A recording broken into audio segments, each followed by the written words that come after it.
గొడవల గురించి మాట్లాడారు కదా, ఒకవేళ కంప్లీట్గా మేము అసలు గొడవలు మేపడం ఏవో అప్పటికప్పుడు సర్దుకుపోతాయి, లేదు అసలు ఆయనకి కోపం రాదు ఆమెకు కోపం రాదు అనే వాళ్ళని మీరు నమ్ముతారా? అసలు ఇలాంటి జంటలు కూడా ఉన్నాయంటారు? లేదండి. ఫస్ట్ ఆఫ్ ఆల్ నేను నమ్మనంటే వాళ్ళ మనోభావాలు దెబ్బతింటాయి. ఫస్ట్ ఆఫ్ ఆల్ కోపం రాని వాళ్ళు ఉండరండి. I'm telling it very loud and clear. Even Sadhguru కూడా యోగి, హిమాలయాల యోగి, మెడిటేషన్ చేసే యోగి కూడా కోపం వస్తుంది. మనం చూసాము ఒకప్పుడు ఋషులు కూడా, విశ్వామిత్ర లాంటి వాళ్ళు పెద్ద పెద్ద ఋషులు కూడా వాళ్ళకి కూడా కోపాలు వస్తాయి. వాళ్ళని ఎవరన్నా కొంచెం వాళ్ళకంటే వాళ్ళకి అందరికీ ఉంటుంది, ఎక్కువ కోపం ఉంటుంది, కోపం వస్తుంది. ఈవెన్ ఇప్పుడు మోడర్న్ వల్ల Sadhguru, I respect and love Sadhguru, I'm a follower, తను కూడా కోపం వస్తుంది. అంటే ప్రతి ఒక్కరికి టాలరెన్స్ లిమిట్స్ వేరు ఉంటాయి. హెల్తీ బౌండరీస్, నాకున్న బౌండరీస్ కంటే ఎక్కువ ఎమోషనల్ అవేర్నెస్, బాగా కామ్ మెడిటేషన్, ఒక లెవెల్ స్పిరిచువల్ అవేకనింగ్ అయిన వాళ్ళకి లిమిట్స్ కొంచెం పెద్దగా ఉంటాయి. బట్ వాళ్ళకు కూడా కోపం రావాల్సిందే.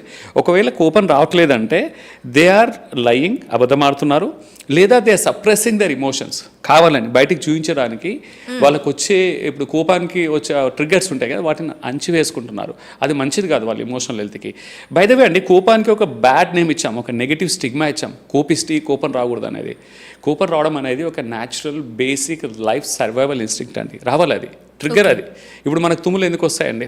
టు క్లియర్ అవర్ నాస్ట్రిల్ కానీ ఏదైనా ఉన్నప్పుడు ప్రతిసారి దగ్గు తుమ్ము ఎలా వస్తుందో కోపం అనేది కూడా మన ఇమోషనల్గా మనకి ఏదన్నా, for example I will make it very సింపుల్గా చేద్దాం. మనం అనుకున్నది అనుకున్నట్టు అవ్వట్లేదు, ఎదుటి వ్యక్తి మనకు నచ్చినట్టు చేయట్లేదు, అనుకున్నట్టు చేయట్లేదు అనగానే ఒక వైబ్ క్రియేట్ అవుతుంది, కోపం. అది ఆ ఫీలింగ్ అనమాట. ఆ ఫీలింగ్ అనేది ఒక ట్రిగ్గర్. దాన్ని ఇలా ఎక్స్ప్రెస్ చేస్తాం. డైరెక్ట్ వాళ్ళని తిట్టకున్నా వి విల్ ఇండైరెక్ట్గా, పరోక్షంగా మనం మన హావభావాలలో భావోద్వేగాలను మనం ఎక్స్ప్రెస్ చేస్తాం. ఓసారి ఏంటంటే కొంచెం ఇమోషనల్ రెగ్యులేషన్ లేని వాళ్ళు అరుస్తారు, వస్తువులు తీసి ఎత్తేస్తారు, దుర్భాషలు ఆడడము, బాగా అవి చేయడం అనేది ఉంటుంది. కామ్గా ఉన్న వాళ్ళు కూడా ఏమవుతుంది అంటే వాళ్ళ ఫేస్లో కనపడుతుంది. ఎంత కామ్గా ఉన్నా కానీ వాళ్ళ టోన్ మారిపోతుంది. మన మాటలు అబద్ధం ఆడతామో కానీ మన భావాలు మాత్రం ఎప్పుడు కూడా అబద్ధాలు ఆడవు. We can't hide, we can't suppress them. ఇంకోటి కూడా అడిగారండి మీరు, రెండోది కోపము, తర్వాత గొడవ పడరు అనకపోవడం అనేది.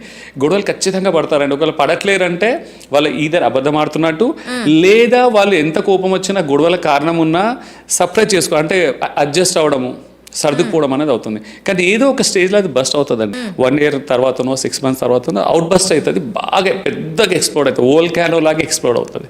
ఓకే, అంతవరకు తెచ్చుకోకూడదు. అంటే చిన్న చిన్న మిస్అండర్స్టాండింగ్స్ ఉన్నప్పుడే వాటిని క్లియర్ చేసుకోవాలండి. ఇంట్లో పోయేది గొడ్డల వరకు వస్తుంది అంటారు కదా, అలాంటి పరిస్థితి అవుతుంది. ఇది ఏంటంటే మానసికంగానే కాదు, ఇమోషనల్గానే కాదు, బయలాజికల్ కూడా, భౌతికంగా కూడా వాళ్ళ ఆరోగ్యం అనేది చాలా ఇంపాక్ట్ అవుతుంది.